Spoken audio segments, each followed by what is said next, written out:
ये छात्रों, पिछली कक्षा में हम लोगों ने समुद्र तटः नामक पाठ का अध्ययन किया था।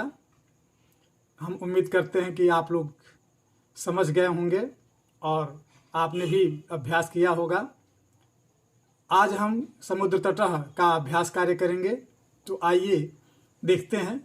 पहला प्रश्न है, उच्चारणम कुरुत। उच्चारणम कुरुत, उच्चारण करो। तरंगैः मत्स्यजीविनः विदेशी पर्यटकेभ्यः संगमः तिसृषु वैदेशिक व्यापाराय प्रायद्वीपः बंगोपसागरः चंद्रोदयः। तरंगैः मत्स्यजीविनः विदेशी पर्यटकेभ्यः संगमः तिसृषु वैदेशिक व्यापाराय प्रायद्वीपः बंगोपसागरः चंद्रोदयः।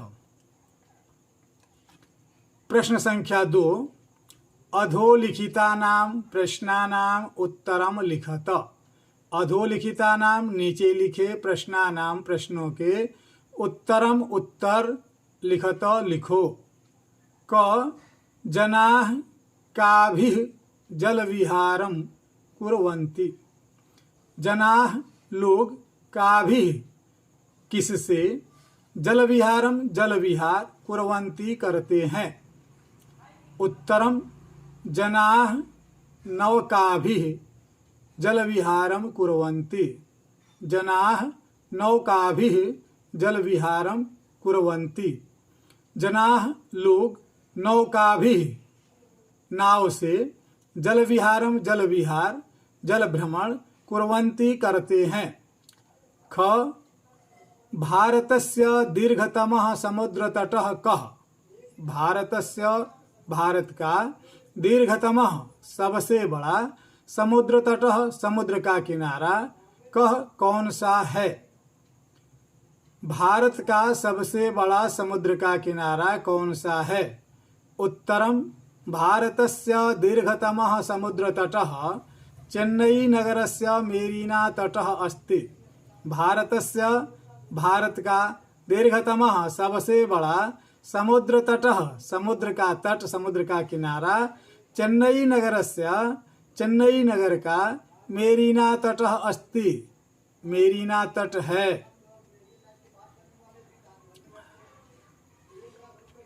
ग जनाः कुत्र स्वैरम विहरन्ति। जनाः लोग कुत्र कहाँ स्वैरम विहरन्ति स्वैरम अपनी इच्छा से विहरन्ति घूमते हैं। जनाः कुत्र स्वैरम विहरन्ति लोग कहाँ अपनी इच्छा से घूमते हैं भ्रमण करते हैं। उत्तरम जनाः मुंबई नगरस्य जुहू तटे स्वैरम विहरन्ति। जनाः लोग मुंबई नगरस्य मुंबई नगर के जुहू तट पर स्वैरम अपनी इच्छा से विहरन्ति घूमते हैं भ्रमण करते हैं। घ बालकाः बालुकाभिः किम रचयन्ति। बालकाः लड़के बालुकाभिः बालू से किम रचयन्ति क्या बनाते हैं। किम क्या रचयन्ति बनाते हैं। लड़के बालू से क्या बनाते हैं। उत्तरम बालकाः बालुकाभिः बालुकागृहं रचयन्ति। बालकाः लड़के बालुकाभिः बालू से बालुकागृहं रचयन्ति बालू का घर बनाते हैं। ङ कोच्चितटः केभ्यः ज्ञायते। कोच्चितटः कोच्चितट कोचीन का तट केभ्यः किनके लिए ज्ञायते जाना जाता है। उत्तरम कोच्चितटः नारिकेल फलेभ्यः ज्ञायते। कोच्चितट नारियल के फल के लिए जाना जाता है। कोच्चितट नारियल के फल के लिए प्रसिद्ध है। प्रश्न संख्या 3, मंजूषातः पदानि चित्वा रिक्त स्थानानि पूरयत। मंजूषातः मंजूषा से पदानि पदों को चित्वा चुनकर रिक्त स्थानानि रिक्त स्थानों को, खाली स्थानों को पूरयत पूरा करो। यहाँ मंजूषा में शब्द दिए गए हैं। बंगोपसागरः प्रायद्वीपः पर्यटनाय क्रीडा संगमः। क कन्याकुमारी तटे त्रयाणाम सागराणाम संगमः भवति। कन्याकुमारी के तट पर 3 सागरों का संगम मिलन भवति होता है। यहाँ संगमः पद की सहायता से वाक्य पूर्ति किया गया है।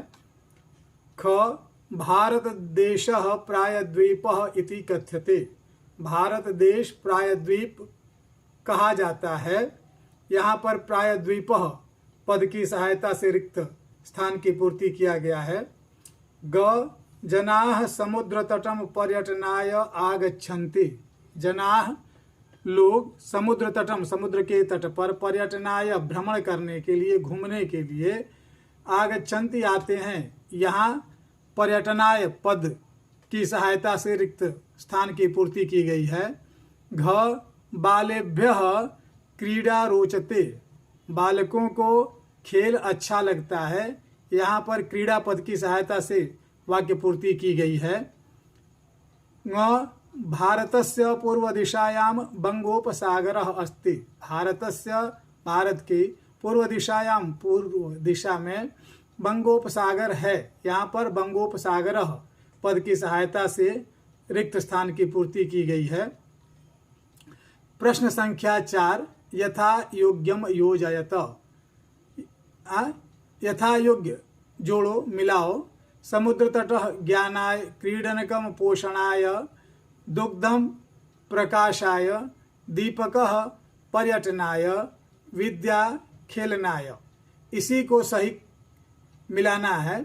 उत्तर में है समुद्र तटः पर्यटनाय, क्रीडनकम खेलनाय, दुग्धम पोषणाय, दीपकः प्रकाशाय, विद्या ज्ञानाय।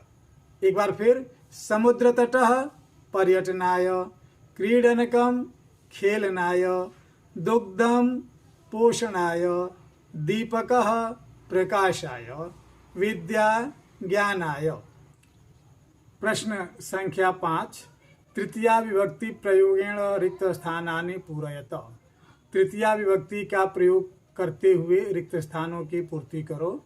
यथा व्योमः मित्रेण सह गच्छति।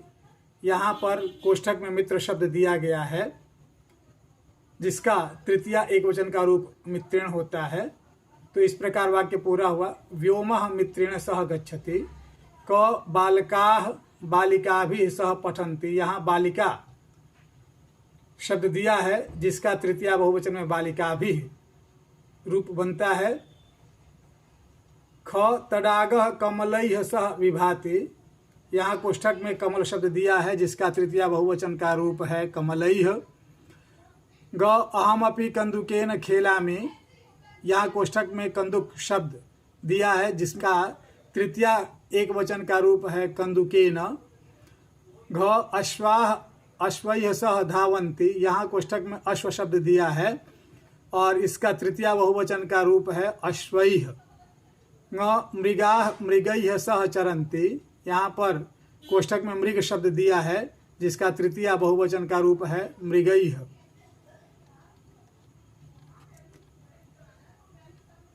प्रश्न संख्या 6 अधोलिखितम वृत्त चित्रम पश्यत। नीचे लिखे वृत्त चित्र को देखो। उदाहरणानुसारेण कोष्ठक गतैः शब्दैः उचित वाक्यानि रचयत। उदाहरण के अनुसार कोष्ठक के अंतर्गत दिए गए शब्दों की सहायता से उचित वाक्य बनाओ। यहाँ देखेंगे एक ये छोटा सा वृत्त है, जिसमें रहीमः शब्द लिखा है, यह करता है। और दूसरे में जो दिए गए हैं ये साधन के लिए कर्ण कारक के रूप होंगे, और यहाँ कर्म है और ये क्रियापद है। सबसे बड़े वृत्त चित्र में क्रियापद है। इस प्रकार हम देखेंगे कि रहीमः मित्र सह गच्छति। तो सह के योग में तृतीया विभक्ति का प्रयोग होता है। अतः रहीमः मित्रेण सह क्रीडति। रहीमः मित्रेण सह क्रीडति। दूसरा है रहीमः द्विचक्रिका आपणम गच्छति। रहीमः द्विचक्रिकया, द्विचक्रिका का तृतीय एक वचन का रूप द्विचक्रिकया है। रहीमः द्विचक्रिकया आपणम गच्छति। तीसरा है रहीमः कलम पत्रम लिखति। यहाँ रहीमः कलमेन पत्रम लिखति, क्योंकि कलम शब्द तृतीय एक वचन का रूप कलमेन होता है, अतः रहीमः कलमेन पत्रम लिखति। चौथा रहीमः हस्ताभ्याम कंदुकम क्षिपति। रहीम दोनों हाथों से कंदुक गेंद फेंकता है। यहाँ रहीमः करता है और हस्त कर्ण कारक के रूप में प्रयोग में आएगा। कंदुकम कर्म है और क्षिपति क्रिया है। यहाँ पर हस्ताभ्याम भी हो सकता है और हस्तेन भी हो सकता है, एक हाथ से भी गेंद फेंका जा सकता है। पांचवा वाक्य है रहीमः नौका जल विहारम करोति। तो रहीमः नौकया जल विहारम करोति। नौका का तृतीय एक वचन का रूप नौकया होता है। इसी प्रकार रहीमः चषक जलम पिबति। चषक सहायता के लिए है, तो रहीमः चषकेण जलम पिबति। रहीमः चषकेण जलम पिबति। सातवां है रहीमः तूलिका चित्रम रचयति। तो तूलिका शब्द का तृतीय एक वचन का रूप है तूलिकया। रहीमः तूलिकया चित्रम रचयति। रहीमः तूलिकया चित्रम रचयति। आठवां है रहीमः वायुयानेन ह्यः आगच्छत। यहाँ देखेंगे कि कर्ता में रहीमः वायुयान कर्ण कारक के लिए है, ह्यः बीते हुए कल, आगच्छत आया। रहीमः वायुयानेन ह्यः आगच्छत। रहीमः वायुयानेन ह्यः आगच्छत। प्रश्न संख्या 7 कोष्ठकात् उचित पद प्रयोगेण रिक्त स्थानानि पूरयत। कोष्ठक से उचित पद प्रयोग के द्वारा रिक्त स्थानों की पूर्ति करो। यहाँ कोष्ठक में प्रत्येक वाक्य के अंत में कोष्ठक में दो शब्द दिए गए हैं, दो पद दिए गए हैं। पहले वाक्य के लिए निर्धनम निर्धनाय, यहाँ धनिकः धनम ददाति। तो दा धातु के योग में, दा धातु के योग में चतुर्थी विभक्ति का प्रयोग होता है और निर्धन शब्द का चतुर्थी एक वचन का रूप होता है निर्धनाय। अतः धनिकः निर्धनाय धनम ददाति। बालः पठनाय विद्यालयम गच्छति। पढ़ने के लिए तो चतुर्थी विभक्ति का रूप है पठनाय और तृतीया का पठनेन है, इसलिए पठनेन गलत है और चतुर्थी विभक्ति का रूप पठनाय सही है, इसलिए बालः पठनाय विद्यालयम गच्छति। सज्जनाः परोपकाराय जीवन्ति। सज्जनाः सज्जन लोग, परोपकाराय परोपकार के लिए, जीवन्ति जीते हैं। यहाँ परोपकाराय चतुर्थी का रूप है, इसलिए यह सही है और परोपकारम अशुद्ध है। घ प्रधानाचार्य छात्रेभ्यः पारितोषिकम यच्छति। यहाँ यच्छति देने के अर्थ में है, तो चतुर्थी विभक्ति का रूप प्रयोग में लाया गया है, अतः प्रधानाचार्य छात्रेभ्यः पारितोषिकम यच्छति। ङ शिक्षकाय नमः। नम के योग में चतुर्थी विभक्ति का प्रयोग होता है और चतुर्थी विभक्ति का रूप होता है शिक्षकाय, अतः शिक्षकाय नमः के रूप में वाक्य पूर्ति किया गया है। सभी विद्यार्थियों से यह अपेक्षा की जाती है कि वे इस वीडियो के माध्यम से अभ्यास कार्य करें और बार बार अभ्यास करते हुए याद करने का प्रयास करें। धन्यवाद।